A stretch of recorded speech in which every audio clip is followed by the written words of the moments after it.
Nilipigiwa simu nikaambiwa mtoto amepigwa mpira nikuje nyumbani. Nikakuja nikapata mtoto amekufa.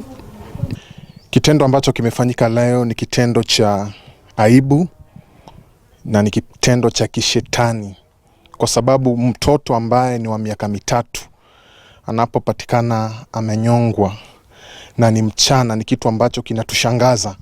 Kwa hivyo ningeomba tu kwamba tafadhali wale ambao tunaishi katika jamii tujue kwamba watoto ni watoto ambao ni baraka kwetu. Hata kama mtoto labda amekukosea, usichukue hatua kama hiyo ya kumwadhibu ama kumnyonga mtoto.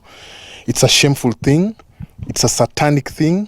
Mwendo wa saa 7:30 nilipokea simu kwamba kuna mtoto ameaga.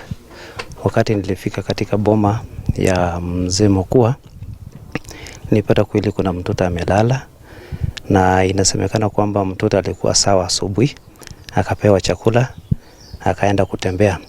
Sasa wakati nyanya yake alirudi, ambaye alikuwa ameachwa na mtoto, akapata hakuna mtoto, akaanza kumtafuta.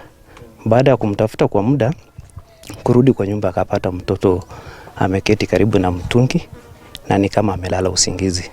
Sasa mama nyanya yake alijua kwamba mtoto amelala usingizi. Akamchukua, akamtoa nguo, akambadilisha, akamlaza kwa kitanda. Lakini vile mwili yake ilikuwa, akakuja kugundua baadaye kwamba mtoto alikuwa ameaga.